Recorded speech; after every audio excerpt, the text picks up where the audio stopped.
Good evening and welcome to the news at 7:30. My name is Chidima Oranwa, making the headlines tonight. Governor Obiano inaugurates the Association of Public Health Practitioners Southeast Chapter. Four-story building collapses in Awada, Obosi. Vice President Osibajo laments low-level trade between Nigeria and other countries. And on the foreign scene, Australia to honor two of its citizens who helped to rescue 12 boys and their football coach stranded in Thai flooded cave. Now the news in detail. Governor Willie Obiano has inaugurated the Association of Public Health Practitioners Southeast Chapter. Chibuzo Koye filed in the report taken from our studios. The event, which was held at the Jerome Udoji Secretariat, Awka, attracted members of the association from all the 5 southeastern states, government officials, as well as other relevant stakeholders. Inaugurating members of the association, Governor Obiano, represented by the Deputy Director, Pharmacy in the State Ministry of Health, Pharmacist Azubike Mwizu, appreciated members of the association for the critical role they play in providing health services to the people, especially those at the rural areas, and assured that his administration will continue to partner with groups, individuals, and associations that has the welfare and interest of the people at heart. Governor Obiano further assured that his government will never relent in giving the Anambra healthcare system comparable with those in developed nations of the world. Hence, numerous interventions and innovations his administration has put in place in the state's health sector, even as he charged them to be highly dedicated in their duties at all times for a healthy society. The key word, reposition. Repositioning has to do with strategically placing a professional, strategically placing a person, a worker, even a businessman, into a position so as to justify the essence of being that professional. According to the Southeast Zonal Coordinator of the association, Mr. Becky Bojon, the association is out to help government to bring health care services to the people's doorstep, adding that they have done free medical outreach to help the government and solicited government's assistance to help them actualize their aims and objectives. As a leader, it's a public health professional. We believe in contributing, and we want yesterday to run a free medical outreach program which this association did freely, both drugs and everything. I'm happy the national president is aware. Also speaking, the state chairman of the association, Mrs. Benedicta Lotenna, noted that they are out to save lives during emergencies as well as prevent occurrence of diseases through research, and appealed for government's support. We are here as a body to make sure we promote our duty in Anambra State, which has been lacking, and we are here to fill in that vacuum that has been lacking in our state. Lecture was also presented on the topic repositioning public health for optimal performance. In another development, Governor Willie Obiano says his administration will continue to place high premium on the welfare of the citizenry. Speaking at the Cathedral Church of St. John Tekulobia in Agwata local government during a Thanksgiving service to mark the end of the first session of the 5th Synod of Agwata Diocese, Governor Obiano maintained that his government will continue to map out programs and policies that will improve the living standards of the people. Abu Chimwaza was there, and now the reports. The governor, who was represented by the vice chairman of the All Progressives Grand Alliance, APGA, Anambra South Senatorial District, Chief Titus Anibog, called on the church to sustain its prayer for those in authority and reassured the commitment of his administration towards sustaining its partnership with the church for enhanced development of the state. They provide infrastructures, not only in Agwata, but in all 21 local governments of Anambra State. Governor, from the availability of funds, you will try to fulfill everything. So see, and the development, you people started by supporting you since 2014. We want to In a speech, the Episcopal Secretary of the Church of Nigeria Anglican Communion and Bishop of Okigwe South Diocese, Right Reverend David Onuaha, who called for more synergy between the government and the church in development, urged the federal government to sustain efforts in ending the menace of Fulani herdsmen in the country. I think the solution lies in providing an alternative to beef, alternative to this cow meat. They are moving down south because there is a very lucrative business.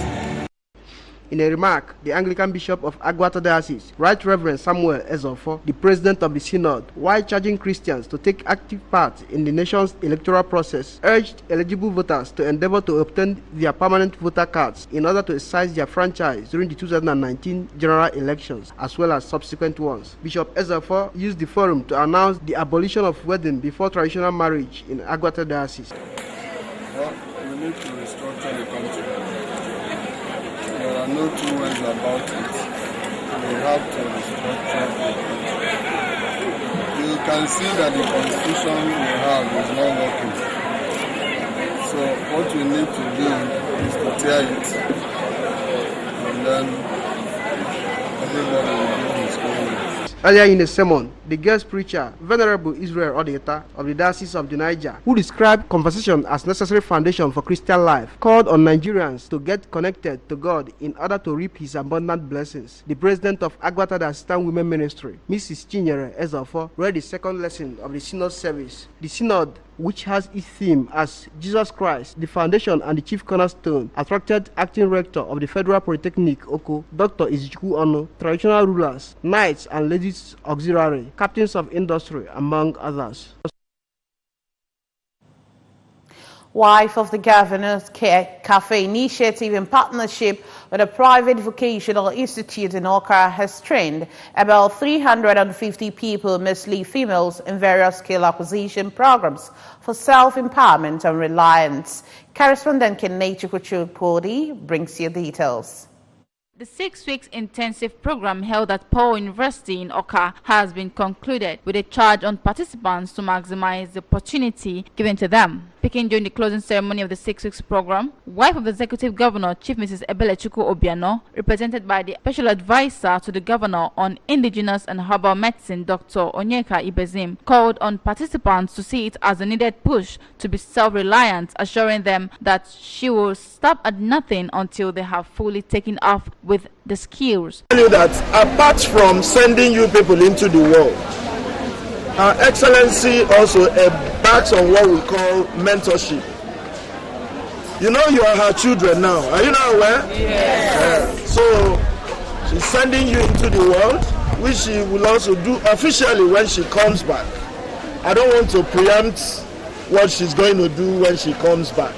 On his part, the Senior Special Assistant to the Governor on Media, Mr. Emeka Ozumba, emphasized that the program is continuous as CAFE has always made it priority to empower individuals to reduce the rate of unemployment, urging for more support to the noble cause.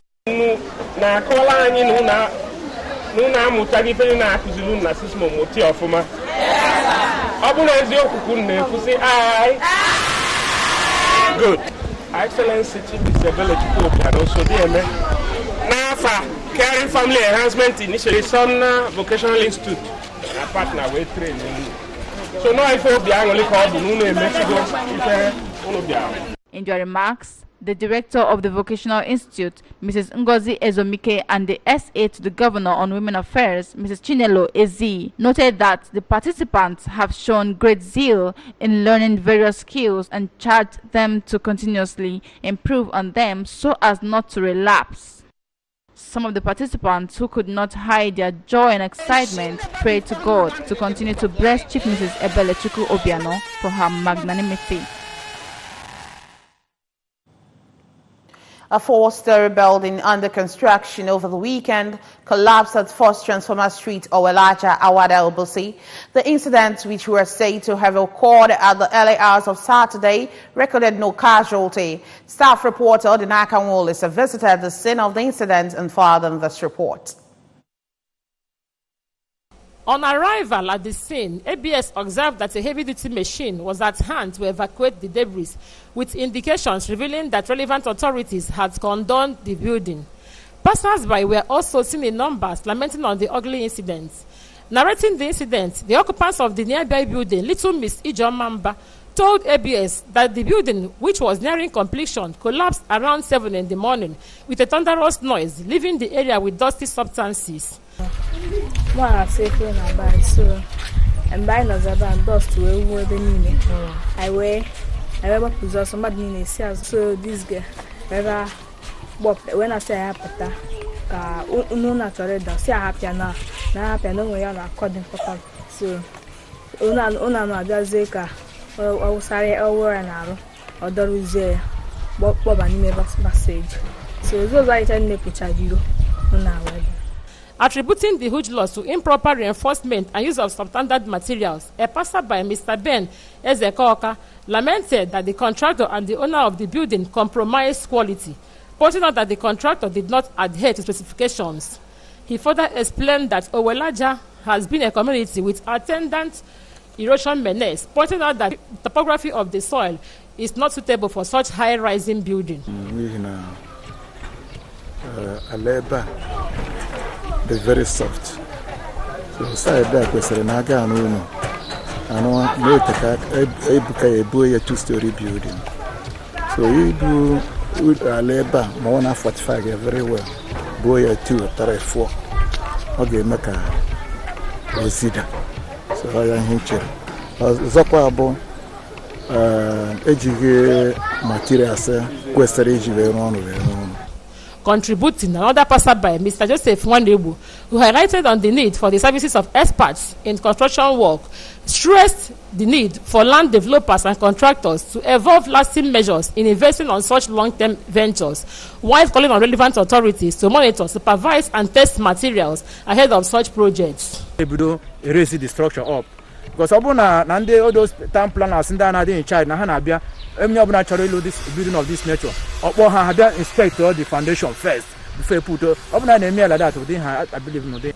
Others who spoke on the incident, including Mr. Nandaya Diegu and a builder, Mr. Joseph Obiora, related that the structure, which was earlier constructed as a 3-story building, was later converted to 4-story building, wondering why the developer embarked on such wasteful venture without considering the needful.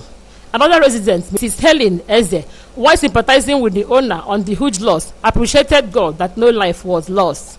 And people, so when I was asking, they said that those children that they are here, that they came inside the house, but not after 5 minutes they left. The house just fell down. So we are glorifying the name of God because it was awesome. Had it been people has packed into this building, it would have been another story. So we are thanking the God that made it to be like that. From Owelaja, Odenaka Wolisa, ABS News.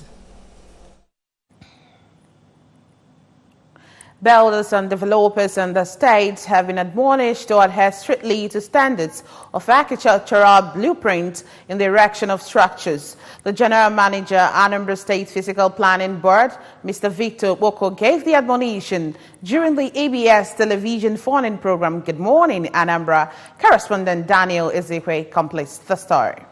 Mr. Oboko, who highlighted the imperative of orderly development of cities and towns in Anambra State, said developers and intending builders must obtain an approval from the board to avoid cases of illegal and inappropriate siting of structures.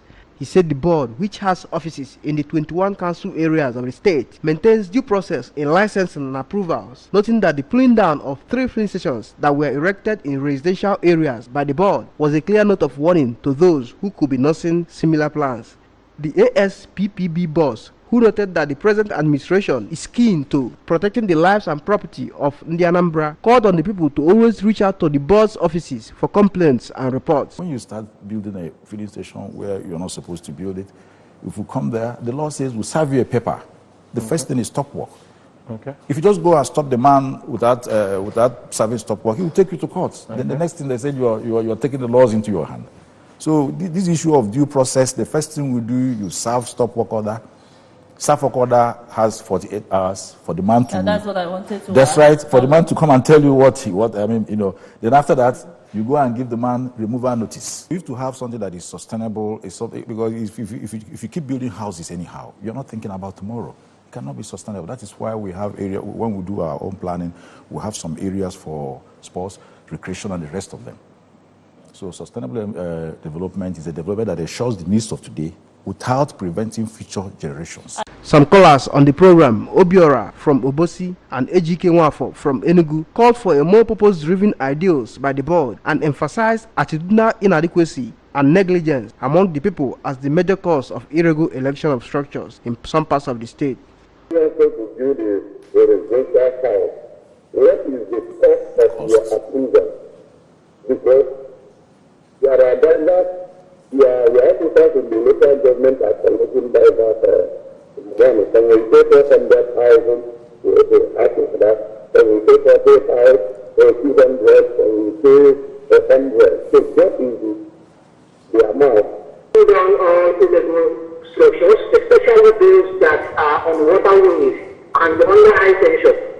People just because of money build houses anyhow and collect money from them.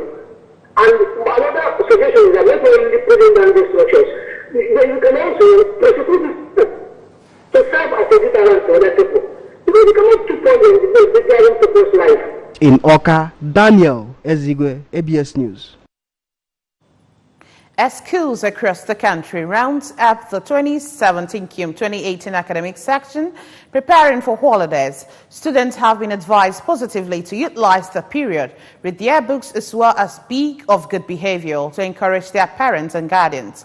They found at Tansian University, Umunya, Very Reverend Monsignor Professor John Bosco Akam gave the advice during the 15th graduation and Founders Day ceremony of Konigimna College Yoga in Agwata local government area.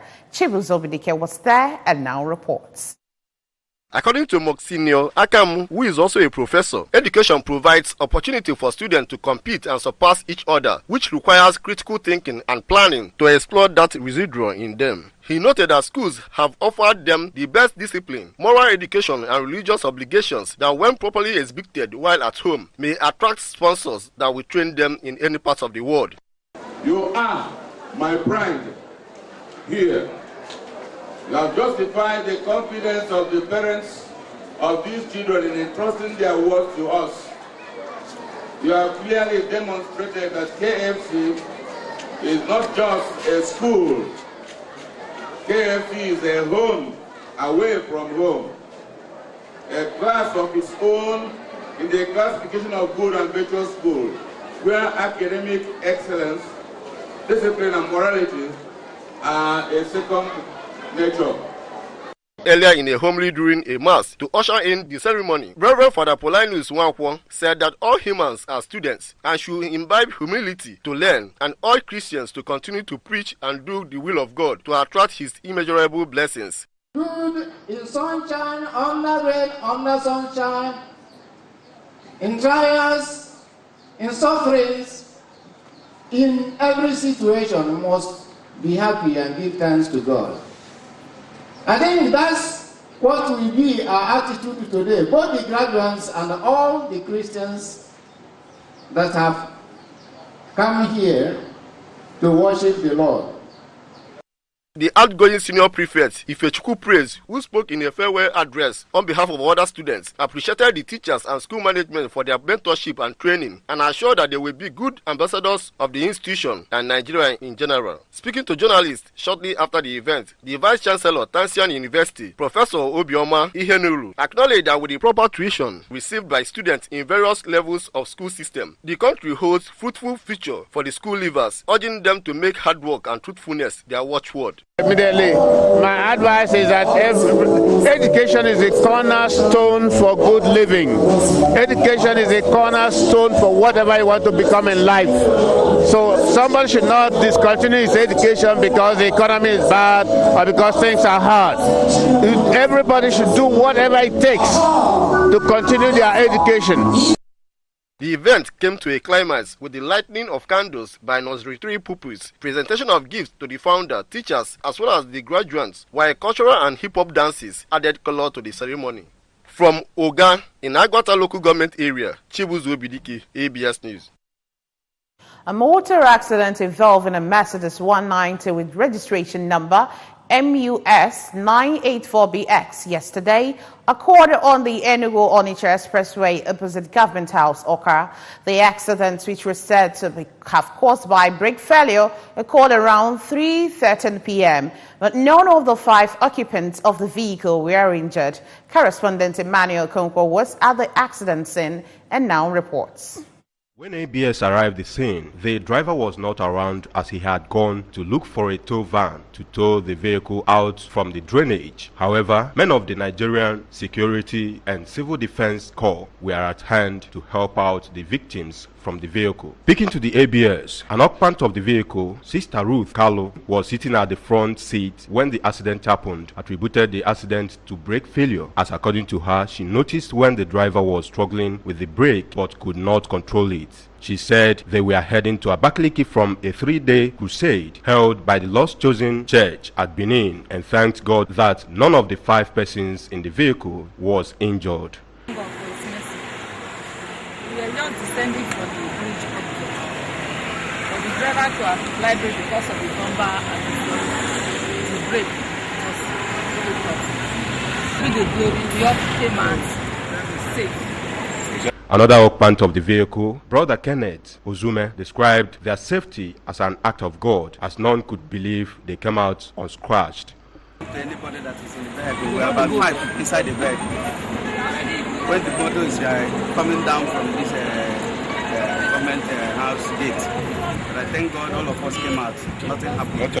Reacting to the incident, the sector commander of the Federal Road Safety Corps, Mr. Sunday Ajayi, regretted the rate at which accidents occur in the area, advising road users, especially drivers, to always be vigilant and reduce speed while plying the road, as the topography of the area is slopey. Mr. Ajayi used the opportunity to call on road users to always adhere to road safety laws for their own safety. Sector Commander Ajayi warned drivers against overspeeding and carelessness on the highway, as according to him, they are the major causes of road crashes.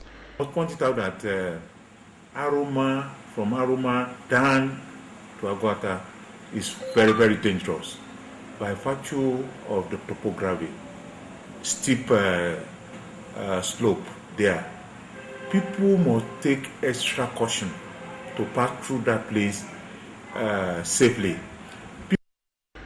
An eyewitness told the ABS that when the driver of the vehicle was struggling to control the vehicle, he rammed into another private car coming out from the Civil Defense Junction in the area and damaged the front beyond repair. In Oka, I am Emmanuel Okonkwo, reporting for ABS News. A cross-section of the citizenry has commended the Independent National Electoral Commission, INEC, for conducting a peaceful gubernatorial election in Ekiti State, but harped on the need for more work to be done, especially on electronic voting and the stoppage of massive deployments of security personnel during elections. Correspondent Kenechi Gochukwode, who sampled people's views, bring back details. Speaking on the gubernatorial election in Ekiti State, which the All Progressive Congress (APC) won against its major contender, the People's Democratic Party (PDP), a respondent, Sir Joseph Uchendu, noted that it was a project in progress, as Nigeria cannot achieve perfection without going through political upheavals. He also commended the massive participation of eligible voters, but advocated electronic voting. Project work in progress. Yes, because whether we like it or not, there is absolutely no way Nigeria can jump into the El Dorado we are looking for, we are looking towards, we are moving towards, without passing through some political upheavals. All right? In his submission, a university teacher, Dr. Harry Obinwosu, who said the build-up to the election, which witnessed accusations and counter-accusations by political parties and stakeholders, was unhealthy psychologically to the people and the nation's polity, went further to say that the massive deployment of security personnel to the state was uncalled for in a democratic setting, as such could create loopholes in terms of security in the country. That I can say from here is that for people to say that election that took place with such heavy amount of security people, including the army, cannot for any description based on psychology as free and fair. That is the least I can say. In their various remarks, Dr. Alex Nnemeka Agbenyi and Dr. Bonaventure Uzo, both teachers at the Nnamdi Azikiwe University, Awka, emphasized that the build-up before and during the elections showed some lapses, especially on the part of security agencies, as the chief security officer of the state, Governor Ayodele Fayose, was deprived of his role. They called on politicians to play the game according to the rules. I am more concerned the way and manner by which the people of PDP, the governor particularly, and the people following him were intimidated. So it wasn't supposed to be so. The fact that they were able to forestall violence on Saturday, it goes a long way to show that they did a good job. Yeah, because everybody thought that the state would have been turned into a theater of war on Saturday. But that was not what we saw at the end of the day. In Awka, it's been Kenechukwu Chukwudi for ABS News. And away from that, Vice President Yemi Osinbajo has lamented the low level of trade between Nigeria and other countries in Africa, expressing optimism that the federal government will, in the short term, correct the trade imbalance. Vice President Osinbajo said this in Abuja during an intra-African trade fair engagement session organized by the African Export-Import Bank in collaboration with the Nigerian Export Promotion Council. The Vice President said, while South Africa's total trade within the continent was about $32 billion or 25%, Nigeria's portion of intra-African trade was just $7.1 billion, which is about 5.5%. He stated that the administration of President Muhammadu Buhari understood the importance of trade in creating jobs and attracting investment, adding that the government was determined to increase the level of Nigerians' trade in the region. In order to achieve this objective, Professor Osinbajo said Nigeria would participate effectively at the IATF scheduled to held in December.